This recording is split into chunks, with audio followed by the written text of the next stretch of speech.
Yeah, that's right.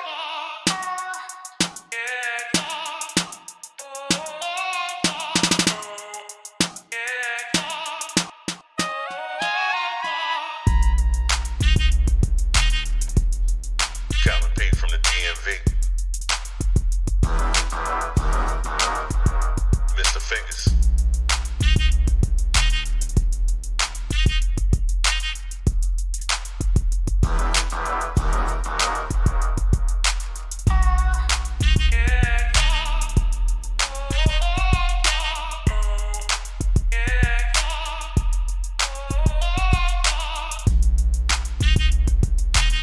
This week in UGA football. Get ready, baby. Let's go.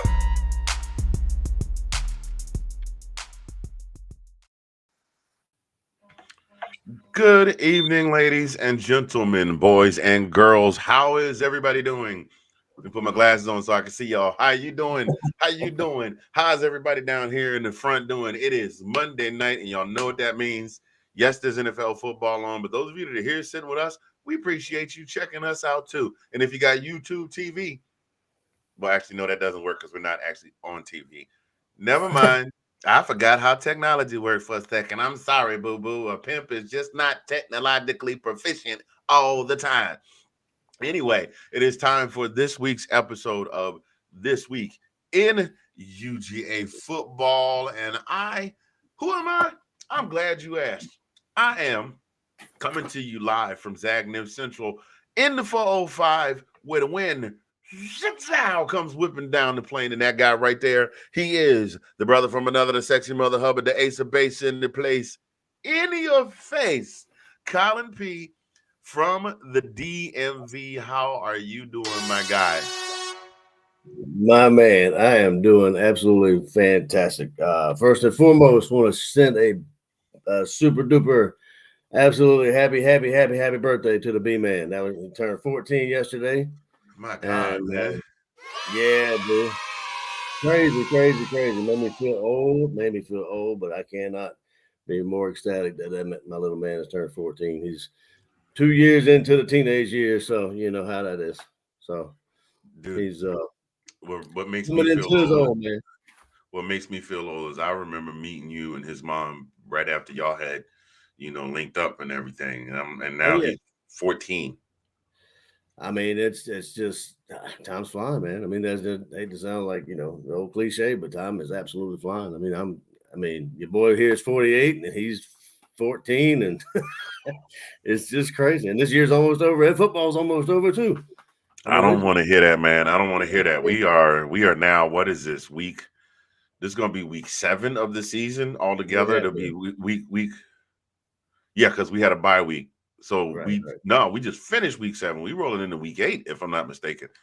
Because we had a bye week and we're now 5-1. With a week off, that would mean week 7. So craziness, absolute craziness, Absolute. crap. That's what I'm calling it because like we've been waiting on football season all this time, and now the season is almost halfway done. We're talking playoff implications already. Meanwhile, baseball started in March. Mm-hmm. 7 months ago, and they're just now getting to the playoffs. Like they're getting into the meat and potatoes of the playoffs. That's right. Yeah, buddy. Yeah, we're coming up on week 8. Just to verify there, coming up on week 8. We're gonna add that to the Mr. Fingaz lexicon. I'm gonna have to start keeping notes of some of the stuff I come up with. It'll be funny to go back through these over the years. Absolutely. Absolutely crap is what it is. So y'all know the deal. There was a game on this past weekend, and there was a team that we really liked that was playing, and they at the end of the game they wound up winning. They came up with a victory. Georgia did come away with the win. The final score was 41-31. Dawgs now 5-1. We'll get more into the deep of it in just a bit. But just to kind of test the waters, Collin, and don't get too deep into it because we're gonna dissect this thing in a minute. Right. How you feel? How you feeling about this one? Are you feeling good about this one? Or are you on the fence? What are you feeling? I mean, I definitely didn't see us letting them hang 31 on us. I'm not getting too deep in it, but I mean, I don't know. Just looking at the stats here, I mean, we gave up. Van Buren had over 300 yards and 3 touchdowns and a pick. So, going back to what we said before, the previous years, our secondary looks to be getting exposed. And it looks like our line's doing all right. I mean, they're not giving up. I mean, they gave up a total of maybe a little over 100 yards rushing total, but we need to work I on our don't even think it secondary. was that. I think it was less than 80. Less than 80. We got 32, 29, 15, 2 and 1. So yeah, that quick Georgia math. That's not going. I'm not going. I'm going to give it a little bit of less than 100, Yeah, around 100. Hypothetically speaking, that's a big word too. But yeah, they got yeah. That's what you call crap salute yeah, math right there. 79 yards total they had yeah. rushing. So I mean, that was it's coming to where I think we're scoring points. But now our defense is kind of like, and I don't want to just hang it on the secondary, you know what I mean? Oh, But but I our, will. I oh will. yeah, We'll get into that now. Like I said, don't give too much away. We gotta yeah. fill an hour. We haven't been on but 6 minutes. You say 8 minutes. Wait a minute, wait a minute. What the hell? Well, I would hate to have you for my surgeon. You be trying to cut me open before the anesthesia hold in. I'm like, Yeah, doctor, I don't think this is supposed to be. You just told me give to me something count to from bite on, 100. man. You told me to count to 100. You start cutting on me when I get to 97. What the hell? Yeah, but I mean, I'm happy about the score, but yeah, I mean, I'm with you though. Defense is struggling. Defense is struggling. But yeah, we can talk about the rushing or the running on our offense as well. But Well, you know what? I would just go ahead and jump right on into it. Let's ask the question: what the hell is really going on in Athens, man? Like, it's. I mean, I know there've been rumor has it that there was a couple of national championships won, and a lot of our guys went off to the draft as a result. Nothing breeds NFL scouts looking at your players than you manifesting this ridiculous run of regular season wins and yeah, back national championships and things of that nature. But now I think the honeymoon phase of those national championships is starting to wear off. And instead of the 7 year itch, we got the 2 year itch. I mean, some good things happened, but we're gonna talk about it. We're definitely gonna talk about it. And you touched on it, man. You went somewhere that I wanted to go with that. That I definitely wanted to talk about. Uh, Dalen Everett. Dalen Everett. You put him like if you want somebody for a safe, you want somebody for a DB blitz. mm, He's the guy. He's coming in there. He's putting pad on pad. If he catches it, look, he'll bite your ankle off rather than let you get that extra yard. right, But he is consistently he's getting torched. Like he can't if you get by him, he can't get back there and defend. He can't right, get back there and defend that pass. right. And I mean, dude, we're getting ready to play Texas next week. Yeah, Period. yeah, Texas is the number one team in the country for a reason. Their quarterback came back with 2 weeks worth of rust on and still hung 34 on Oklahoma. Now, I'm not to take anything away from that win. We see what's going on. We see what's going on down the road in Norman. People are already calling for people's heads and things like that. And yeah, it's a big mess down there. But he came back with 2 weeks worth of rust and hung 34. And he said in the press conference he was going to work on it and be a little bit more be more determined and more focused.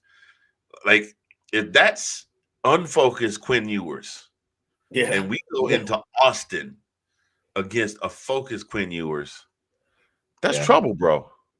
yeah. I hear you. It, trouble in River City with a capital T, and that rhymes with P, and that stands for pool.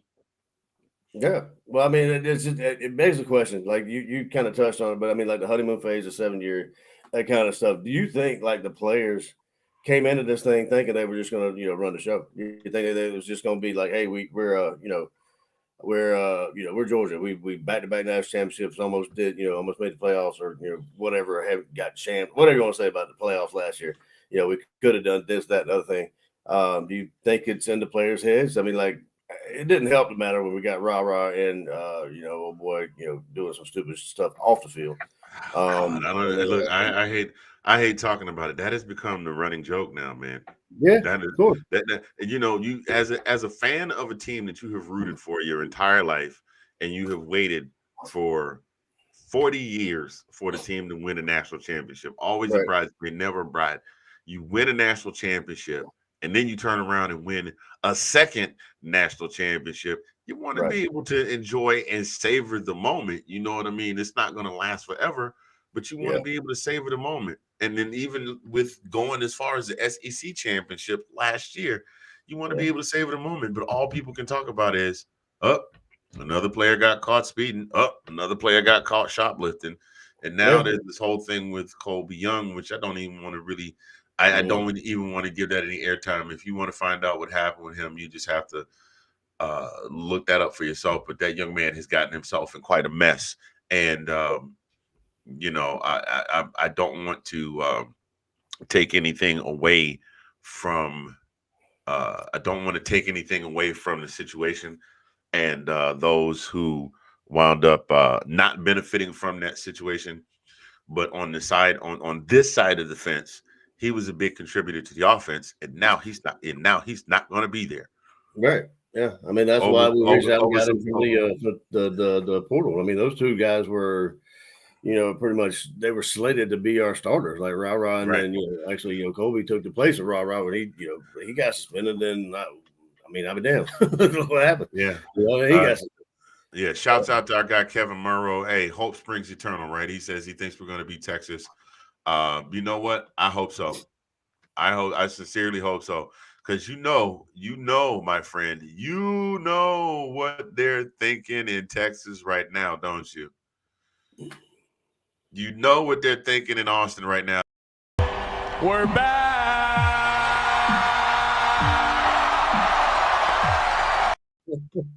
yeah, yeah.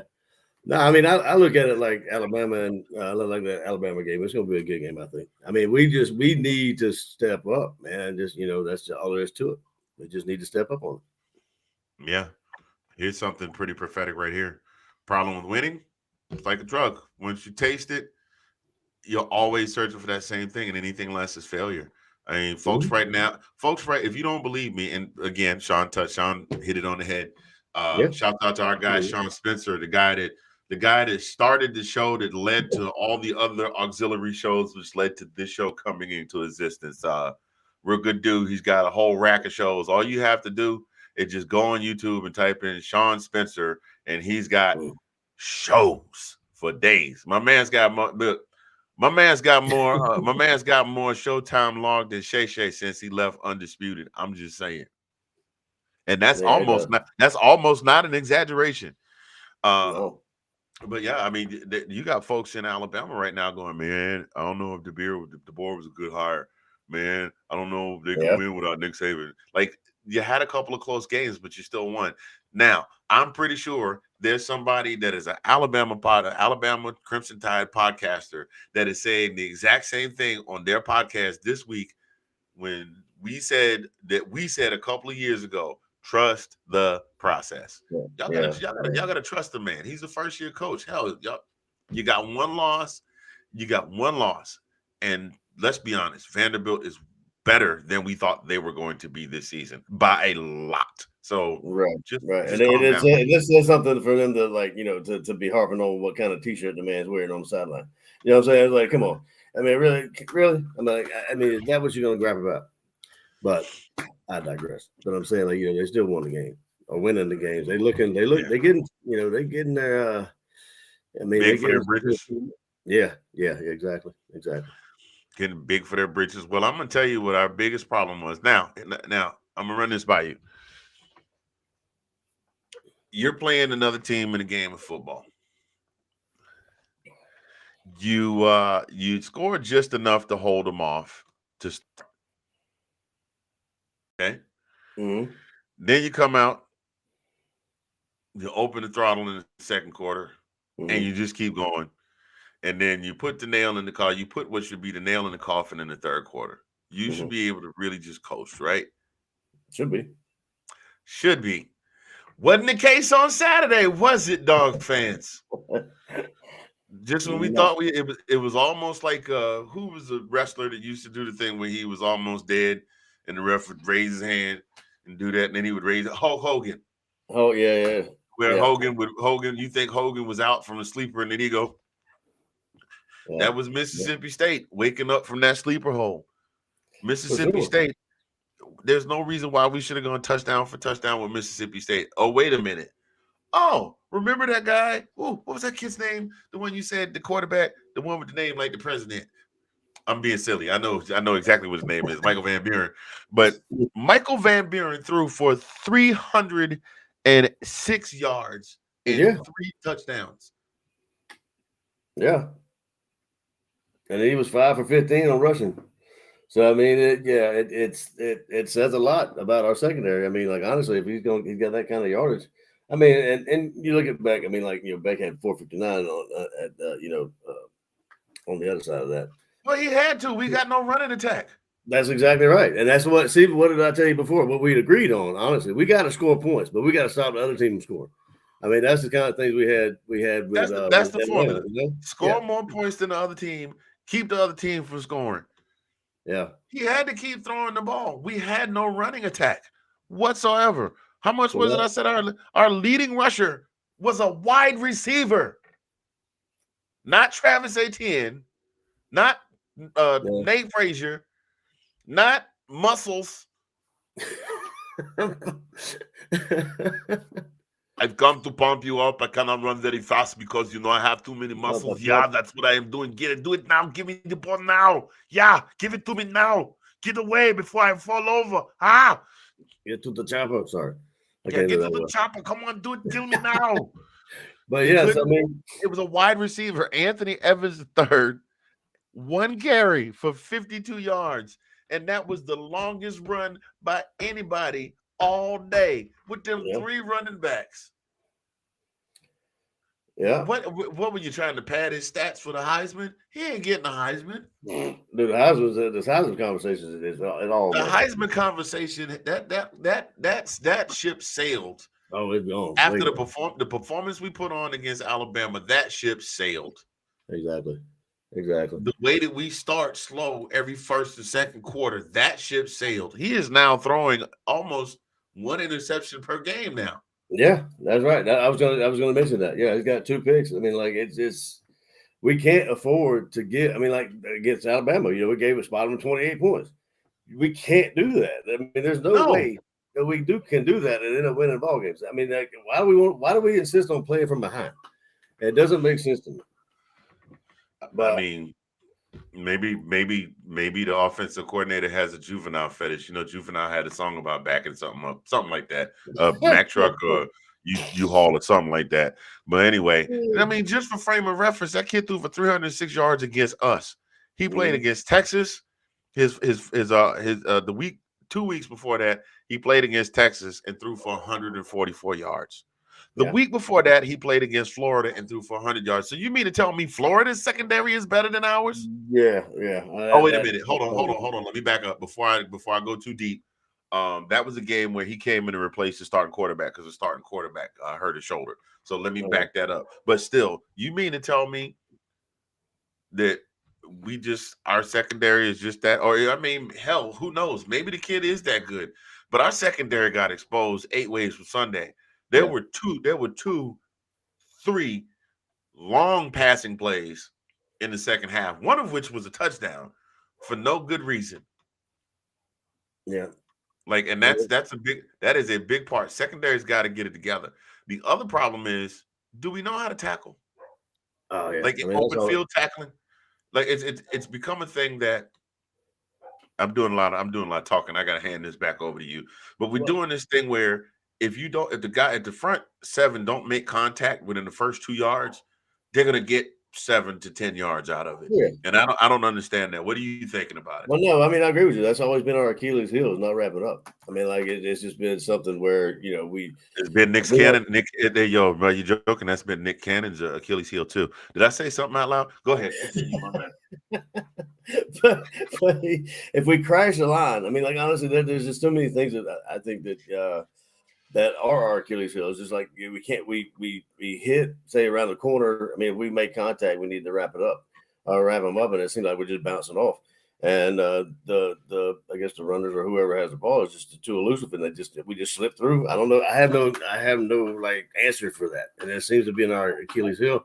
And but it seems to me though. The question to you is like honestly, I haven't seen us rush that much, like blitz wise.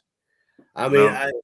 I don't think we have blitzed as nearly as much as we have in the past. Like I mean, I may be wrong. But do we have a dominant?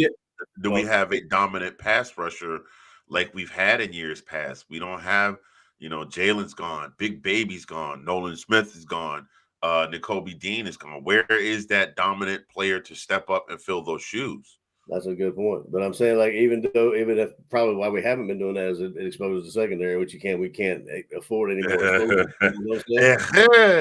I think he gets it. Yeah, and this is we're getting ready to go to Austin. We're getting ready to go into hostile territory. Okay. And then I'm looking at the rushing yards. The Mississippi State's leading rusher after Mississippi State's leading rusher. Oh, yeah, they are 1-5. Their leading rusher has 262 yards all season. And that's the team that we let run up and down the field on us this past Saturday. Yeah. Yeah. I mean, I don't know. Look, ladies and gentlemen, if you're just tuning in, those of you that are commenting in the comment section, we appreciate you greatly. We appreciate you greatly. We'll be right back. We're gonna take a break. We're gonna take a break. Y'all don't go nowhere.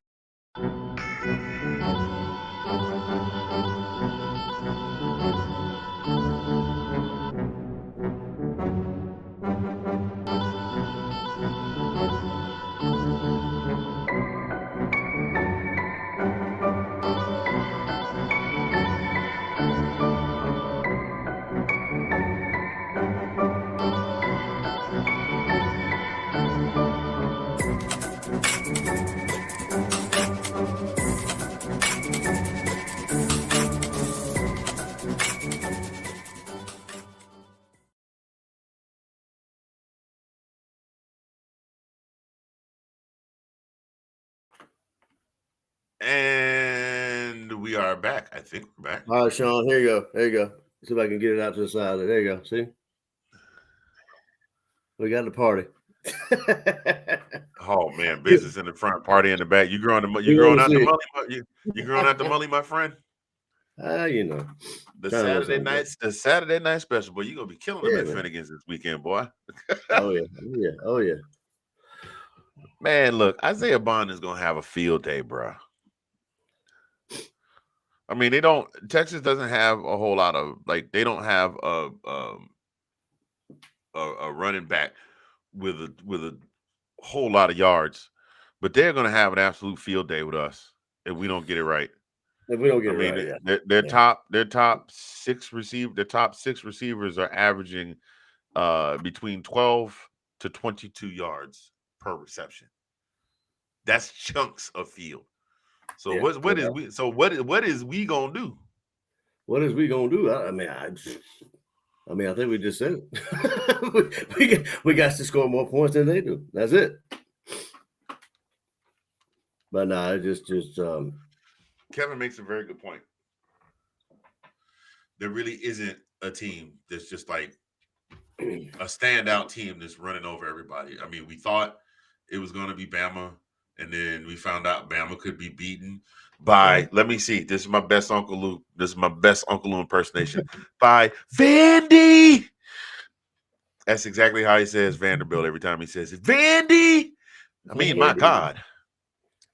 Hey, I mean, not to get off them. I mean, like, look what they did this weekend. I mean, like, Vandy showed up.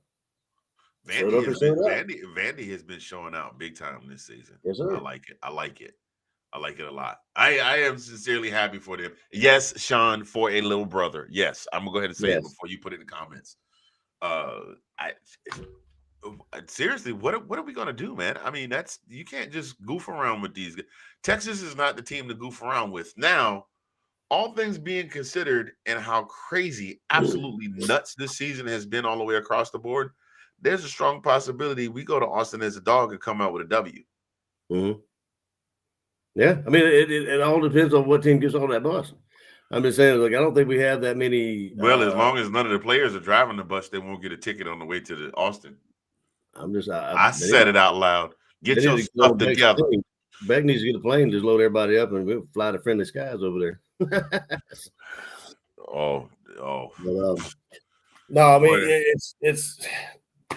I don't know. It just depends. I don't think we have any notable injuries for this game. We didn't have anybody. No, we don't have any notable injuries, but half our players are being interrogated by the Clark County Police Department right now. Well, this is true, but I'm saying, nobody got hurt. I said it again. Get your stuff together. Going back to what I think Sean said. That's a bar. Hold on. I had to hit that on that. Okay, go ahead. My bad. No, I was saying, like Sean said in the comments, like, was Kirby going to get reprimanded or whatever for that him pushing Van Buren? He's already talked about that. I guess he said in the press conference that he talked to the coach, he talked to Van Buren. He said he didn't even realize he was trying to get to his coach, and he didn't even realize it was Van Buren. But I mean, that's neither here nor there. Okay. Kirby Smart. I don't address Kirby Smart directly very often. Kirby Smart, your coach was probably wearing a shirt and a visor or a ball cap and a headset. Van Buren was wearing body armor, looking like Baby Bane out there. Yeah, he was white in a white jersey. In a white jersey. I don't know how you. That's like saying you mistook me for Collin. Hey, we're two pretty good looking. I'm sorry. I'm just saying. I'm wearing red. He wearing gray. Shut up. What you think I meant, man? 60 years, we should be doing better than that. I'm just saying I'm wearing a different color shirt than you. Anyway, hi those of you that welcome to on a special edition of This Weekend Brother from another football. Brother from another. I'm uncomfortable. Oh no. Oh man, no, seriously. But the commissioner came out and said that he didn't see any cause for reprimanding Kirby Smart. He came out earlier today and said that. Do I think that Kirby got a little I think seriously he needs to his doctor needs to check his vinegar levels, because Kirby is full of piss and vinegar all the time. He has been lately. That is absolutely positively true. Yep. If you haven't seen it, I mean, notice it. You ain't looking, because I mean, his press conferences is just. I think the team is just. I mean, like, I don't know if it's. I mean, he's getting frustrated. He's getting rattled with what's going on. I guess the attitudes of the players, maybe. I mean, I don't know. We see what we see, and that's all we see. But I mean, there could be some other stuff going on. But yeah, you're right. Though. You can definitely see it. Look, it could be worse. He could be Kalen DeBoer had to deal with that boy having a temper tantrum on the field. Last week. Throwing his mouthpiece and then kicking the ball. Wait a minute, but there was more to that I missed. So the defensive coordinator went to sub a player in, and old boy said, "No, I'm not coming out. You go back on the sideline." So then the head coach was like, "You out. Come off the field." And he told the coach that he said to the coach that he wasn't leaving the field because he wasn't getting off the field. That's supposed to be the censor. It comes in slow. But he cussed the coach. He cussed the coach out. You know who that would not have happened up under? Yeah. The guy that was there. The Honorable Nicholas X. Yes, sir. He was not The that Honorable Nicholas X would have terminated his scholarship and sent him home packing with all his belongings in some cardboard boxes. And I hope you got all your NIL money, son, because you ain't playing for me no more. If you got cash in that bag along with your clothes, because you leaving. For real. But that's a lot of what these. I think honestly, I think that's a lot of what these coaches are dealing with now. Yeah, Especially now since these kids are able to make their own money. I mean, that's the thing with the NFL, though. I mean, like that's kind of my issue with. Not to get off kilter, but that's my issue with loving. I like college a lot more than NFL because NFL you made it to the next level and you get paid all these millions of dollars and everything, and so that kind of gives you, depending on who you are, the player is, it gives you the mentality like I'm getting paid. I'm getting paid regardless. I'm gonna do what I want to do when I want to do it. And you can Right. understand, and that seems Right. like that's what these players in college are thinking as well. Yeah. Some of them. Yeah. But, to walk this thing back away from that, one of the biggest things that is going on that besides the fact that the run game at Georgia has become almost non-existent for the first time in ages ever. Yeah. Like Georgia's always had some kind of running back, even if the team was not doing well. There's always been somebody coming out of that backfield that was going to put them shoulder pads on you and drop at least 90, 100 on you several times a year. But where else we're short? Lad McConkey, Brock Bowers. We miss you guys Yes, a sir. lot. We do. Oscar Delp ain't getting it done. I don't know why. Oscar Delp's not getting it done. I don't know why. I don't know why he's not even part of the schemes. Arian Smith is a phenomenal athlete. He's more than likely the fastest guy on the team. Right. He can make an incredible catch out of nowhere that looked like there's no way he was going to be able to catch it with three defenders hanging on him and one trying to pull off his chin strap. And then he will be wide open, streaking down the post, and the ball will hit him in the hands and drop it. Yep. He drops as many wide open passes as he catches. That is a liability against Texas. Yep. Oh God, what's the other boy? Dylan Bell. Yeah. Dylan Bell. Another baller. We got two ballers. But Aaron D-Lo is the last one left from not last one, but I mean one of the few ones left from the portal. Well, we got London Humphreys. He stepped back in like we had talked about earlier. But it's like, but you don't see. But here's the thing: do you really see the ball getting spread around that lot that much? Like this is what I heard during the game: Dylan Bell, Aaron Smith, Cash Jones. Dylan Bell, Aaron Smith, Cash Jones. I know there were some other players that had receiving yards, but those were the go-to guys. Yeah, I mean, well, you look at Etienne had 6 receptions. I mean, I'm going to just go down the list. 6 receptions for Etienne, and Evans 4 looks. D-Lo 5, Dylan Bell 5, and Arian 5. So I mean, then the rest of them have 1 and 2s and 3s. But Dell had 28. So I mean, yeah, to your point, I mean, if you're but not really. I mean, like as we used to be, Yeah, I'm sorry if you are my heir apparent to the throne at tight end or wide receiver. If my quarterback gets the ball to you and it hits you in the hands, you need to catch it. That's just how things go. That's the nature of the beast. You cannot advance the ball if you do not catch the ball. Yeah, that is the basic passing football basic football passing strategy 101. If you do not catch the ball, you cannot advance the ball. Yeah, that's gonna be a clip. And that's kind of like going like you will not win the game unless you have more points than the other team. Right. You know what I mean? Right. Like how like and that brings me back to this whole it's not okay. For us, now, those of you that are Georgia fans that are watching going, I thought these guys are diehard fans. We are. We are not saying they're a horrible team. It is just that there's a lot of good that happened. For example, Beck passed for over 400 yards and 459 yards, but he had a big butt on that. He had 2 picks. Mm-hmm. 459 yards, and all you got is 3 touchdowns out of that. You got, I mean, don't get me wrong, I'm thankful for the 3 touchdowns because that's without that 21 points, we would have lost 31-20, which would have really, they would have strung up Kirby by his shoelaces. Seriously, I mean, Mississippi State came in this game 1-4. Georgia is not a bad team, as Mr. Spencer would say. Look at who else is there anybody else in the SEC putting up those kind of numbers? Not a lot of people. Is there anybody else in the SEC with I forgot what else? And Sean and I have these conversations all the time. Like Georgia is a good team.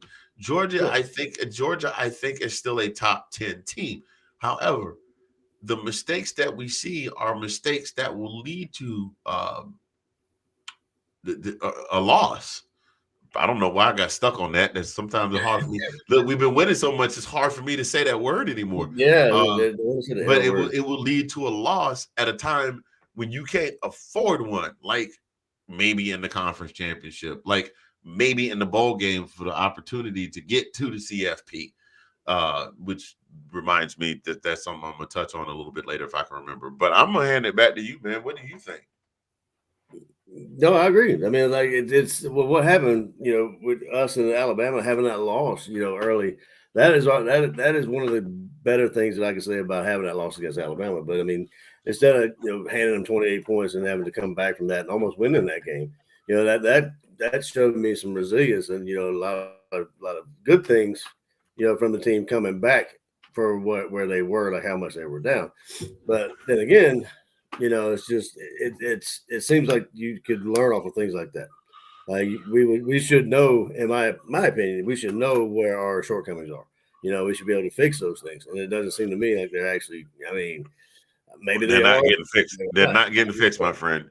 Exactly. And here's the thing: if we should know our shortcomings, if you think we should know our shortcomings, who else you think is well aware of our shortcomings? Yeah, that team down in Austin that we're going to see on Saturday. No doubt. Yeah, no doubt. They know they are going to look at film. They are going to go after. They're going to go after the weak side of the secondary. They're going to go after the weak side of the defensive line. I think Beck is going to be running for his life. I think Beck is going to be running pretty much every snap. Well, you know what happens when he gets to running. Mm-hmm. You get a pickle, and you get a pickle, and you get a pickle. Well, that's when we need to get that running game straightened out. If we get that running game, they start, coming through the line. Now, I'm looking for some changes, though, man.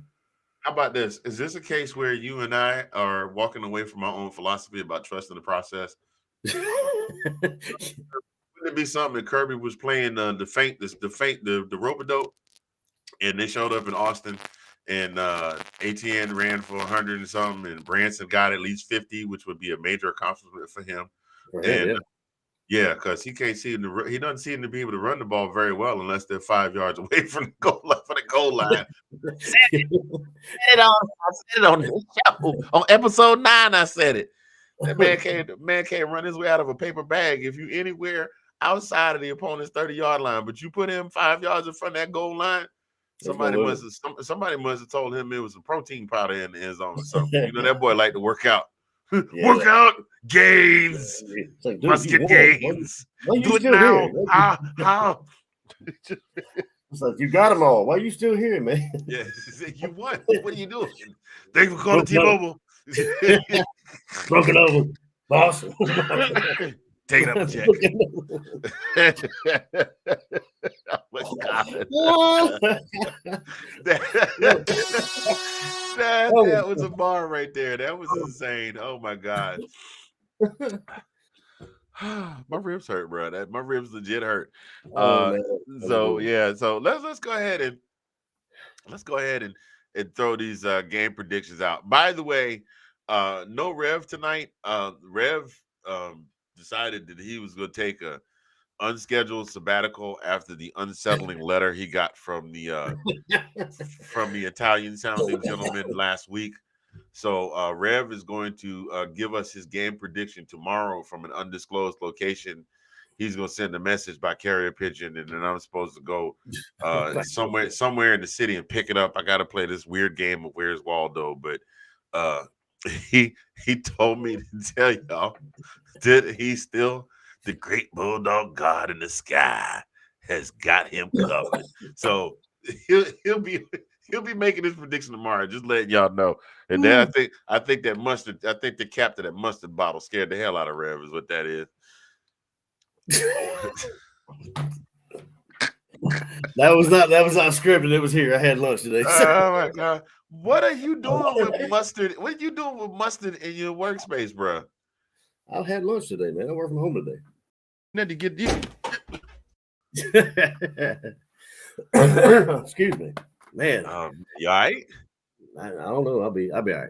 Oh man, so we're gonna go ahead and give our game prediction. Sean, I know you're disappointed. Rev is not on today, but he'll be back. Yeah, you're right. London Humphreys, for real, for real. London is dope. But like I said, these guys all have to be incorporated. Like Brock Bowers got his the way that the offense was set up under Monken. Brock got his, Ladd got his, but then when people started keying up on them, then you had Big O. Then you had Big O, and you had all these other receivers. I mean, Arian Smith has been with the team for a while too. I think this is his last season of eligibility. You had Arian Smith.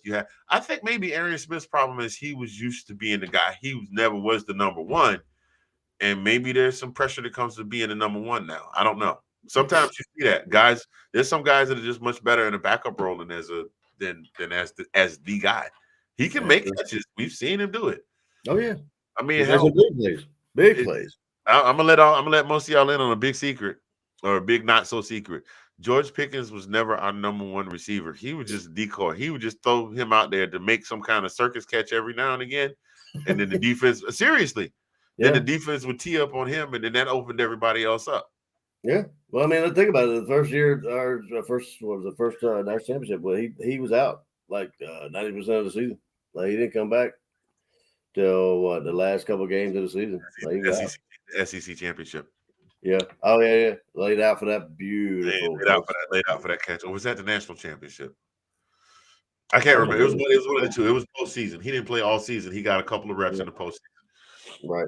Exactly. Anyway, so what you got for this, man? What's your score prediction? Man, I don't even know. I don't even know where to start. I think it's going to be a high scoring game. I mean, like even looking at what they got, Vegas got him at we're Dawgs by 3.5, which ought to change. Over under 56.5. Let's go 42-35. Us. I'll keep it even. 42-35. Well, we got Sean's prediction there, and then we got Kevin's prediction there. Georgia 35, Texas 7. He said Texas still hasn't played a good team. That is something to consider. Well, yeah, that is something. I mean, that's something to think about. You know, just like how we were talking about how great we were looking at Saturday, and Sean was like, "Who'd y'all play again?" And we were playing one of them cupcakes that we were beating up. Yeah. So this could legitimately be the first real test for Texas in the conference. So we'll see. But you know, we thought the same thing when we played Alabama. That defense, Kirby's got to tighten up that defense. No, got to. Oh, is it my turn to make a prediction? Lay it down. I got it. Well, I don't know. I got to set it down like it's lukewarm. I can't drop it like it's hot no more. I'm gonna go. I think it's gonna be closer. I think it's gonna be like a last second score. If Georgia wins, it'll be a last second score, like a 40-37, either on a field goal or a go ahead touchdown. So that's I'm gonna say 40-37. That sounds good. Because it's good because you know you got Quinn who can sling it, and you got Carson who can sling it. Yeah. And we don't necessarily have any ball hawks back there in the secondary, but we got some guys. We got Dan Jackson. Defense has actually he's been. Action Jackson. Action Jackson is quickly becoming my front runner for team MVP this season. Yeah, he's scared. That's for sure. He's been the only player that has really been consistently good every game I mean, it's not to say that you don't make mistakes, but he's been consistently good from game to game to game. Correct. So that's my midseason. That's my midseason prediction for team MVP. So that's what we got for that game. Y'all keep your fingers crossed, Georgia fans. Those of you watching, we do appreciate you tuning in. This is This Week in UGA Football. I am Mr. Fingers. That right there is Collin P from the DMV, the brother from another. So we're gonna take another short break, and we will be right. That's not the one I wanted to play. Well, that was a very short break.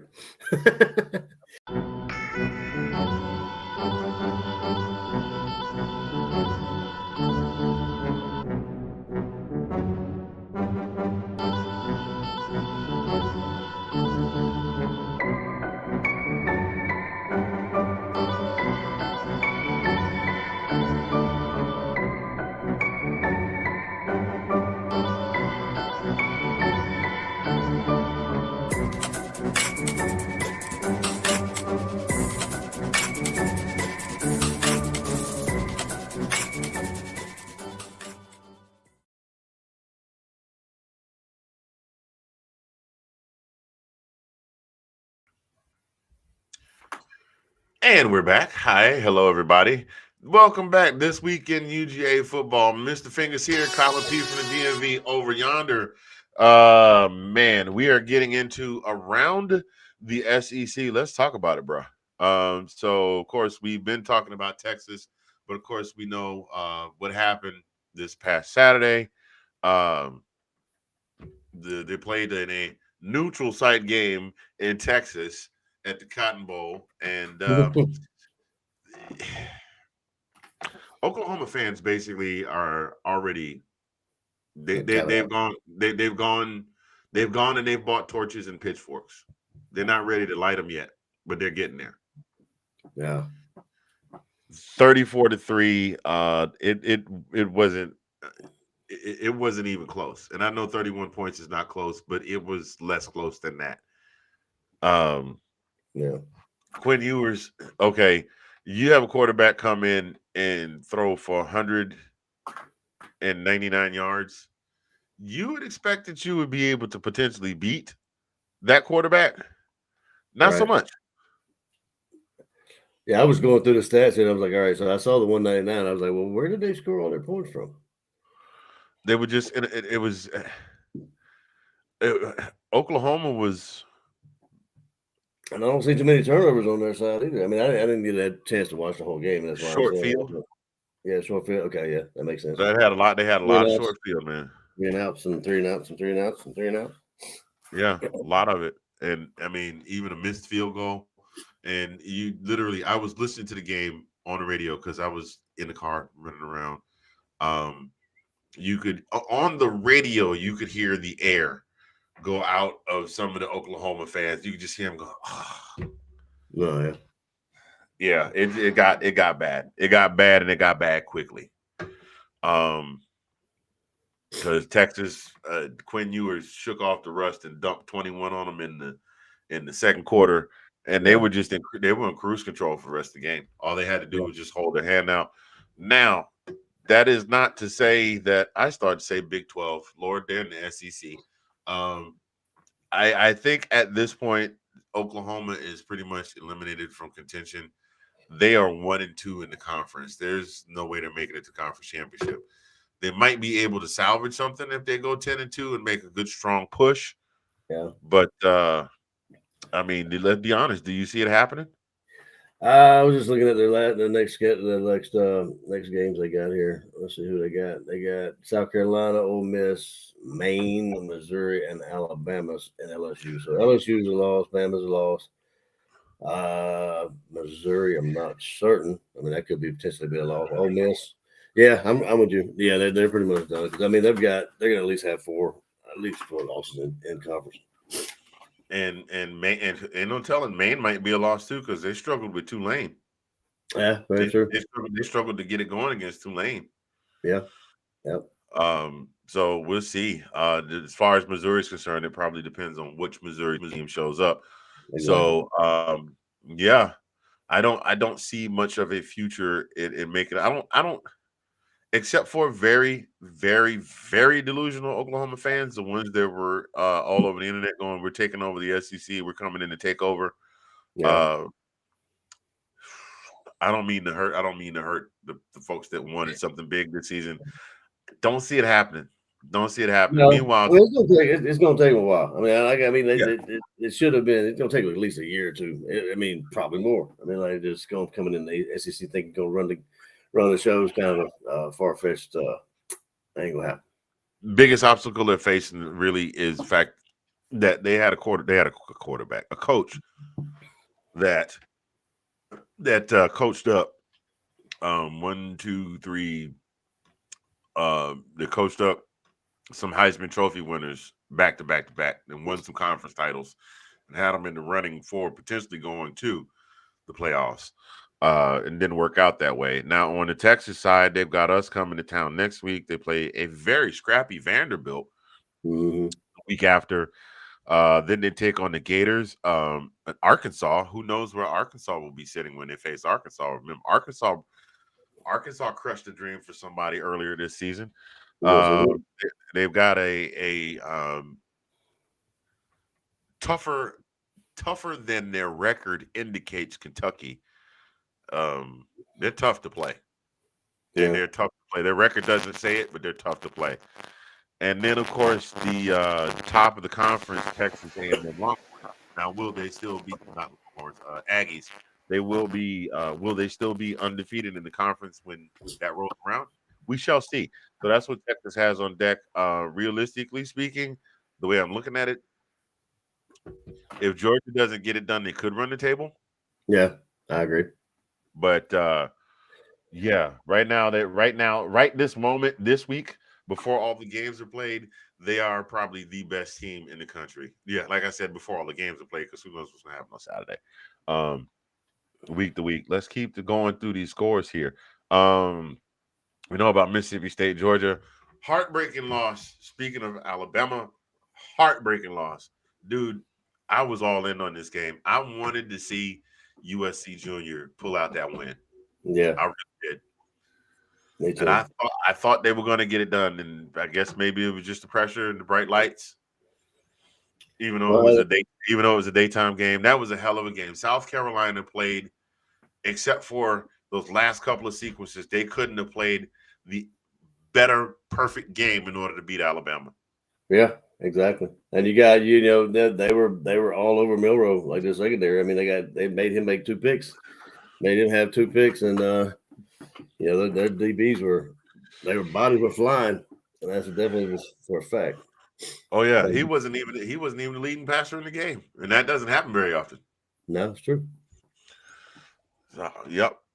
So Alabama's road to potential CFP greatness. This coming week, they are at Neyland Stadium to take on the Rocky Tops. Need to get you. And please beware of mustard bottles. The following week, they are at home against Missouri. Then they travel to Death Valley to take on them. They're Tiger with the boss. Hey, boy, man, nigga, the boy, that boy, Milrow, them boy, good out there. The boy, go Tigers. That's what you got. And then they got a Mercer. they got a cupcake against Mercer, and then they come to Norman on the 23rd. So they could. I see. I'm gonna talk about Tennessee in a second. LSU is probably where I see the problem for them, depending on where LSU is when they roll around. Yeah, I can agree there because I mean they looked awesome this weekend. We'll get to that in a Yeah, minute. and I'm gonna tell you what, Alabama has shown some chinks in the armor since the Georgia game. It's us. Yeah, exactly. That's what we're talking about. Like, did we affect them in any The loss to Vanderbilt, and then they almost lost to South Carolina. They have shown some chinks in the armor, so we'll see where that gets them. Now, as far as South Carolina, Oh yeah, and the pride of South Carolina, who started out here in Oklahoma, Mister oh Lord, Spencer Rattler got his, I believe, was his first start in the NFL action yesterday as a New Yeah. Orleans Saint. Had a good game, fell short, but you work with what you work with. Let's see here. As far as South Carolina is concerned, South Carolina is 3-3, 1-3 in the conference. No real shot at getting into the CFP, or well, I won't say getting into the CFP, but no shot at conference championship. They would have to win out, and they have, after Alabama, they have Oklahoma, which is definitely. I'm going to go ahead and say that's a win. Yeah, I Texas agree with that. A&M. I hate to say it. Sorry, Sooner fans. Um, Texas A&M, that one's going to be tough. Vanderbilt, that one, they're two scrappy teams. That's going to be a good game. Mark your calendars. November 9th, that's going to be a hell of a game. South Carolina versus Vanderbilt. Missouri, that could be a win. And then they got a cupcake in Wofford, and then they got Clemson. That's potentially dangerous. So we'll see. They Yeah. could at least. I think they will. I think they'll figure out a way to get a bowl game. That's as far as I'm going to go with them. Oh yeah, yeah, absolutely. Yep. So let's see. Ole Miss and LSU. That was a Ole great Miss game. and LSU. LSU comes up big. Old Lane, get your popcorn ready. Kiffin now with 2 losses in the SEC. There goes pretty much their shot at. I mean, unless it turns into Wild Wild West in the next 7 weeks, they're pretty much out of the running for conference championship. Yeah. What say you? Yeah, no, I agree with that. Nussmeier played lights out. And don't forget, we still got them though. I mean, we got. See the rest of the games they got. They got Oklahoma, Arkansas, us, and Florida and Mississippi State. So, of those 5, I would go along with what you were saying, man. Depending on what Arkansas team shows up, they may have trouble with them. Yeah, I hope we get it. Yeah, Oklahoma's a win. Arkansas is a maybe. Yeah. Because they lost to Kentucky. Arkansas, so we can't really write off Arkansas as a win for Ole Miss.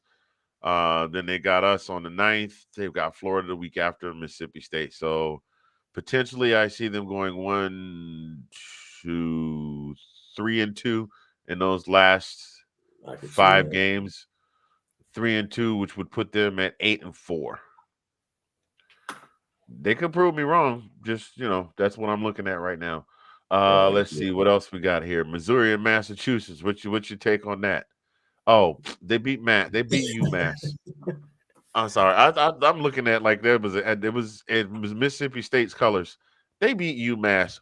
Big whoop. 45. Hey, Sean Spencer. Who'd they play? Yeah. They did what they were supposed. They did what they were supposed to do. I'm not really thought they were. I mean, you're supposed to win that game, but I'm not gonna, pat them on the back or anything. They still, they're 5-1, so they still have a shot at maybe getting to the conference championship. But they got. It depends on how. Well, I mean, they've only got 1 conference loss. Yep, but they've only played 2 games. So. Yeah, well, they will have played enough by the time the season is over because it is all SEC. It is an all SEC stretch. They got Auburn next week, this coming weekend. That should be a win. They got Bama. They got Oklahoma after that. That should be a win. They got South Carolina. That's probably going to be a good game. They got Mississippi State, and then they got Arkansas. So they're probably going to run up on.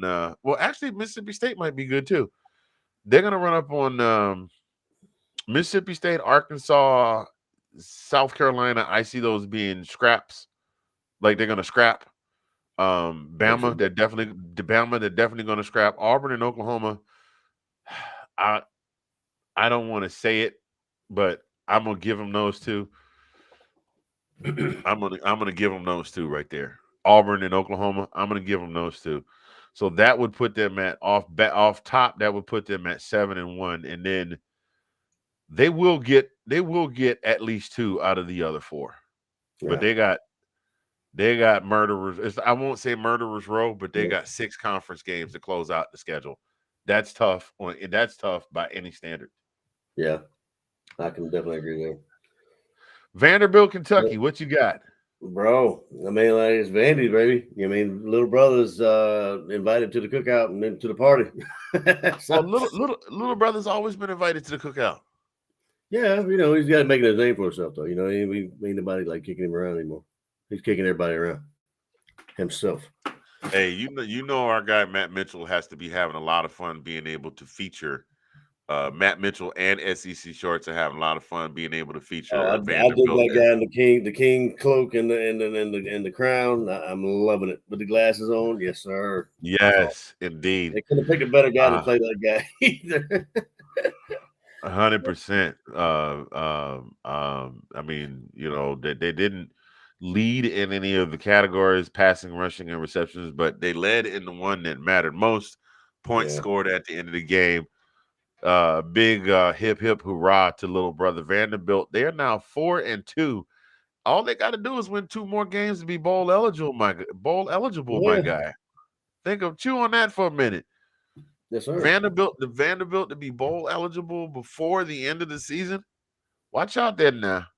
Okay, and then I skipped over one because I wanted to come back to this one. Florida, Tennessee. What is Tennessee doing? Because Tennessee barely won that game. And when I say barely, I mean barely. Yeah. I got nothing. Nico had no touchdowns, did not throw for more than 170 yards. And he's supposed to be the next coming of, well, to let Tennessee fans say it, every incoming quarterback is the next coming of Baby Big Head. So I said it. I said it right here on this show. I said it. That man head get bigger, and don't try to tell me nothing about his hairline receding. His hairline never was proceeding. What you talk about? I said it. So Tennessee in a struggle bus win against Florida. But real talk though, Florida is even out when they got 2 losses in the SEC. My eyes weren't focused quite. I was getting ready to say they got a winning record. No, they don't. They're at 500 right now. But even still, that's better than we expected from Florida. So Tennessee. Ooh, Tennessee got murderers row on the backside, except for UTEP. They play UTEP on the 23rd, but they've got Bama next week in Tuscaloosa. They got Kentucky, who has been scrappy, in Kentucky. They got Mississippi State, who apparently all the teams that haven't been playing quite so hot, all they got to do is play Georgia, and then it activates their powers of Jinsu or whatever the term is on the anime. They activate the powers of the great katana blade. So that might be a scrap. They play at Georgia, and then they play at Vanderbilt. That looks like a little bit of a run there, man. That looks like a tough run. That looks like a tough run to me too. Like that'd be awesome. They got 3 games at home, like Alabama, Kentucky, and not at home, away. Wow. No, that's at home. Sorry. Yeah, you're right. That's a tough run. And then you got UTEP right before Vanderbilt. That's going to be a huge game, I think. Tennessee and Vanderbilt, the way the Vanderbilt's playing right now. Yeah. Well, you know what? It's getting done. You got to show up. You got to play. And you got to have more points than your opponent at the end of the game. Plain and simple. Yep. Plain and simple. Bruh, could you see though? Real talk. Tennessee and Vanderbilt at Vanderbilt. Vanderbilt closes out an absolutely amazing season by beating the Tennessee Volunteers in their home stadium. Could you see the Panama? They would have to listen. They're just gonna have to buy. They're gonna have to buy like 2 or 3 more sets of goalposts. I was gonna say I got it. I mean, I'm kind of trying to figure out. I mean, are they gonna have some more goalposts at the same river? I mean, how many goalposts are they gonna have? Well, that's the same goalpost though, man. They had to go fish them out of the river. Yeah, it's like I said. It's like I said, it was some old lady that sounded like my grandma talking about, baby, you got to take that out the river and wash that off. I ain't got but one good set. Yeah. Or you can do like Vanderbilt and start selling memorabilia and recoup your money. Right. So, really quickly, we have run the gamut for the day, but I wanted to run this by you, man. And I meant to send it to you so you could look at it. And I pulled it up right before the show because I remembered I had it. You got your phone? Yeah. You got your phone. I'm gonna send it to you. I want you to look at this thing here. So apparently, it's that time of year since we're about halfway through the season, and the projections are already out. I've got something I'm looking at right now for the chance to win a national title, All-State Playoff Predictor. I don't know that's what you got, but I got it on television. No, I'm sending. It's just this is the pre-seed. This is the projections for. This is the projections for the 12-team playoff. Gotcha. Oh yeah. Okay, gotcha. So right now, here's what we've got. Let me check the date on this before I even start reading off of it. Oh no, this was just posted less than 24 hours ago. So I'm gonna start at the bottom and work my way up. Oh, let me start with the bubble teams and then I'll work my way up. SMU, Pitt, Illinois, Michigan, Indiana, and Missouri. We'll come back to that in a minute, Sean. Ole Miss, BYU, Texas A&M, Iowa State, and Tennessee. They're on bubble watch right now. These are teams that they say are on the bubble at the end of this week. Okay? Now, the next 12 teams I'm about to read you is where they're projecting right now at the end of this past week of football. At number 12, Boise State. Right now, the way Boise State is looking, that is a big duh. Boise State is that boy is insane. He might break Barry Sanders' record. Number 11, Notre Dame. Number 10, LSU. Number 9, Clemson.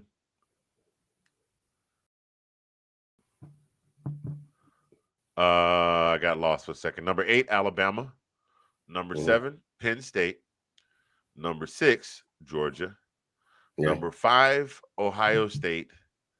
And then the next 4 are the projected conference champions. They are projecting that Kansas State will win the Big 12, Miami will win the ACC, Oregon will win the Big 10, and Texas will win the SEC championship. So that's what they're projecting. So on the flip to that, I was going to throw a little chances to win what they got up here. They've got Texas chances to win the national title. Texas at 32%, Ohio State at 18%, Alabama 9%, Georgia 8%, Penn State 5%, Oregon 5%, and Miami 4%. So obviously everybody's picking Texas to win it all. But I found that kind of interesting. They got us on the SEC network right now. Yeah, that is. Yep. Hey, Mr. Spencer, I'm right along with you, sir. That guy is an absolute beast with multiple E's. Ashton Genty, he's ridiculous. Now, to answer the earlier question, who is in our SEC championship? That is a good question. The beginning of the season, at the beginning of the season, before a single game was played, I would have said it's a toss up between Georgia, Ole Miss. Georgia, Texas, and Alabama. Mm-hmm. At this point, Texas is still in there. Alabama, Georgia, I'm shaky on just because Georgia's got inconsistencies, and there is a potential to drop a game in there. We are playing Texas next week. We still got Ole Miss on the schedule. Who knows? So that leaves, that leaves Alabama in. I think Alabama's still a little. They're still suffering a little. Not to make light of this condition, because I have several battle buddies that suffer from it, but they are suffering from Vanderbilt PTSD. I think they're still shook from losing to Vanderbilt. Right. So I think we'll see. So right now, I'm definitely got Texas in there. Let me see. Let me pull up. Who is Texas A&M playing left? Who's the Aggies have left to play?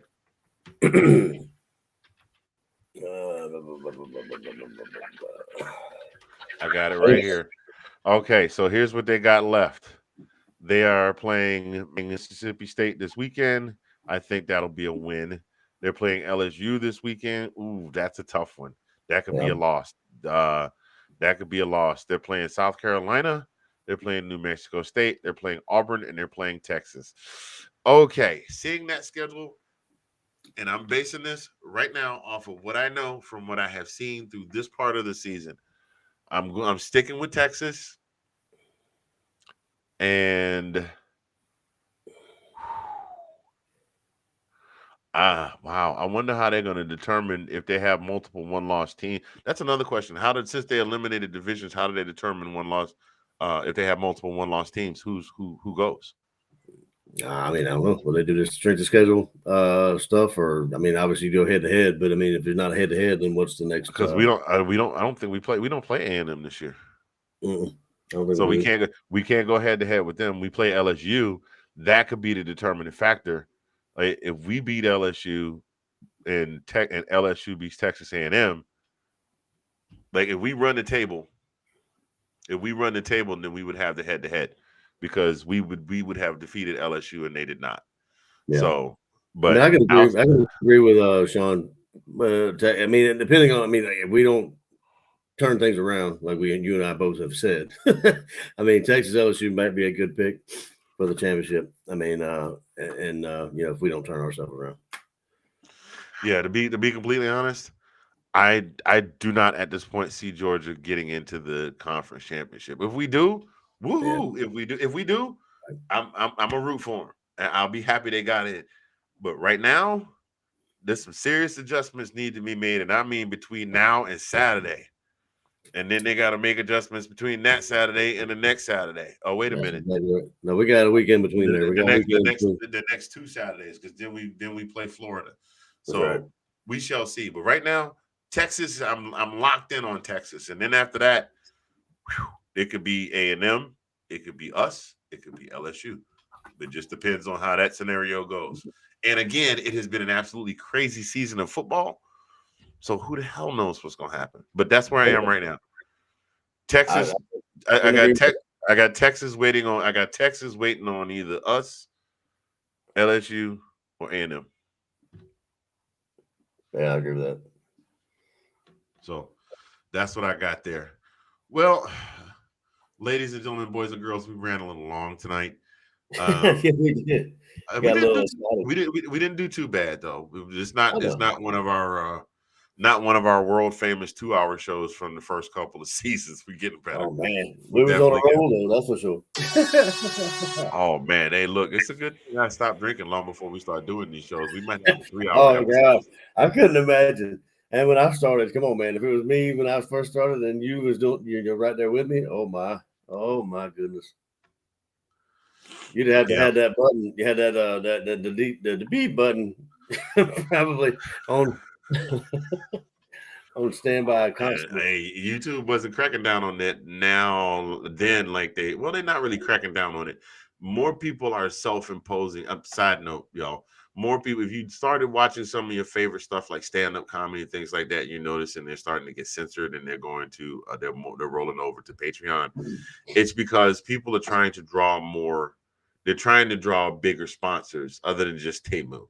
They're trying to draw other sponsors to come in and sponsor their shows, sponsor these shows they have on YouTube, and some sponsors are very adamant about that. So yeah, one of my favorite places to watch, and this is a shameless plug that we're not making it.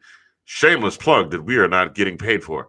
It's a page called Chocolate Sundays, like a literal chocolate ice cream sundae. And it is a stand-up show that is filmed at the Los Angeles Comedy House, the Comedy House in Los Angeles. And, they come on and, these comics go hard, and they have started editing the hell out of them. I discovered them during COVID, and I have watched every single video on that. When I say every single video, I mean everything. everything.